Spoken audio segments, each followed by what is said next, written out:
नमस्कार, मैं रोज। आज मैं आप लोगों से एक बहुत ही इंटरेस्टिंग मुद्दे पर बात करना चाहती हूँ। I love you.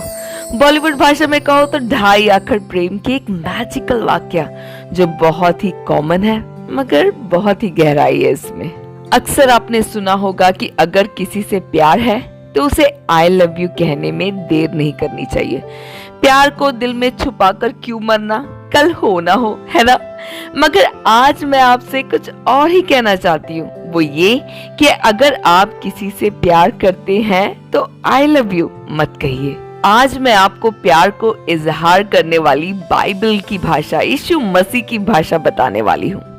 क्या आपने कभी भी कहीं भी बाइबल में यीशु मसीह को किसी से भी डायरेक्टली आई लव यू कहते, मैं तुमसे बहुत प्यार करता हूँ कहते पढ़ा है? नहीं। मगर मसीह से ज्यादा प्यार का इजहार हमसे किसने किया?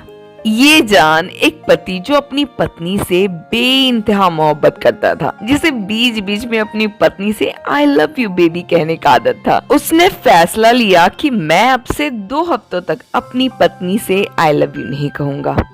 फैसला लेने के दूसरे दिन से उसके अंदर बहुत ही हलचल होने लगा।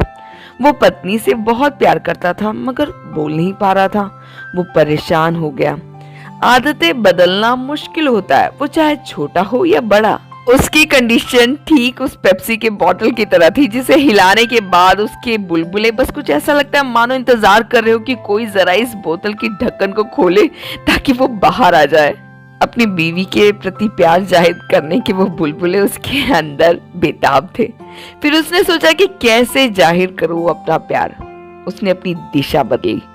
उसने पत्नी के साथ थोड़ा समय बिताना शुरू किया, उसकी छोटी छोटी बातें सुनी, उसके कामों में उसकी थोड़ी मदद की। छोटे छोटे गिफ्ट्स के जरिए वो प्यार जताने लगा और वो खुद हैरान हो गया कि उसके और उसकी पत्नी के बीच का रिश्ता पहले से ज्यादा मजबूत हो रहा है, ज्यादा प्यारा हो रहा है, ज्यादा खूबसूरत हो रहा है। आई लव यू शब्द मैजिकल जरूर है मगर सपोर्टिव इमोशंस, सपोर्टिव एक्ट्स के बिना खोखला है। मसीह ने हमें प्यार करना सिखाया। मुझे रोमियो 5 के 7 से 8 तक का वचन याद आ रहा है। वचन कुछ इस तरह है, किसी धर्मी जन के लिए कोई मरे यह तो दुर्लभ है, परंतु हो सकता है किसी भले मनुष्य के लिए कोई मरने का भी साहस करे। परंतु परमेश्वर हम पर अपने प्रेम की भलाई इस रीति से प्रकट करता है कि जब हम पापी ही थे तभी मसीह हमारे लिए मरा। मसीह ने डायरेक्टली कभी किसी को आई लव यू बाइबल में नहीं कहा होगा लेकिन उनकी प्रवृत्तियां उनके प्यार को दिखाती हैं। ये प्यार जताने का कितना अद्भुत तरीका उन्होंने इस्तेमाल किया। पिंतकुस्त के दिन शिष्यों ने पवित्र आत्मा के साथ एक और गिफ्ट पाया, नई भाषा का गिफ्ट, अन्य भाषा का गिफ्ट। कुछ लोग मानते हैं कि ये गिफ्ट सिर्फ उस टाइम के क्रिश्चियंस के लिए था, वो आज खत्म हो गया है। मैं नहीं मानती। परमेश्वर कभी नहीं बदला तो उनके गिफ्ट कैसे बदल सकते हैं? अन्य भाषा पवित्र आत्मा का वरदान था, है और रहेगा। मगर हाँ, आज जो लोग अन्य भाषा के नाम पर बोलते हैं वो सभी सच्ची अन्य भाषा है, ये भी मैं नहीं मानती। एनीवेज, मैं आपको अन्य भाषा के लिटरल मीनिंग नहीं बल्कि स्पिरिचुअल मीनिंग बताने जा रही हूँ। एक नई भाषा जो इस दुनिया की भाषा नहीं, एक नई भाषा, प्यार की भाषा, मसीह के प्यार की भाषा, लोगों को सांत्वना देने की, माफ करने की भाषा। मत्ती 11:28, हे परिश्रम करने वालों और बोझ से दबे हुए लोगों, मेरे पास आओ, मैं तुम्हें विश्राम दूंगा। कितनी अलग भाषा है ये, दुनिया की भाषा नहीं। मैं आप लोगों को एक छोटा सा स्टोरी बताती हूँ। एक बार एक नटखट बच्चा रोड में एक कील डालकर झाड़ियों के पीछे छुपकर बैठ गया और इंतजार करने लगा किसी गाड़ी के आने की। दूर से एक कार को आते देख उसकी उत्सुकता बढ़ गई और जैसा उसने सोचा वैसा ही हुआ। इस कार के टायर में वो कील चुभ गया और टायर पंचर हो गया। उसे पहले तो बड़ा मजा आया मगर बाद में जब उसे ये पता चला कि कार को एक वृद्ध इंसान चला रहा था जो अपनी पत्नी को अस्पताल लेकर जा रहा था, उसे दुख भी हुआ।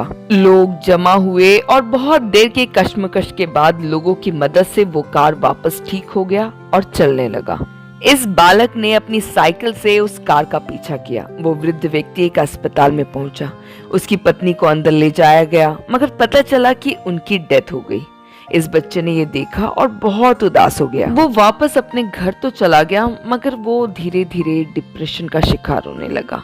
पढ़ने में होनहार वो बालक, अब उसका मन पढ़ने में नहीं लगता। वो चुपचाप रहने लगा, न ज्यादा खाता न खेलता। माता पिता परेशान हो गए। समय बीतता गया। बार बार पूछने से भी ये किसी से कुछ ना कहता।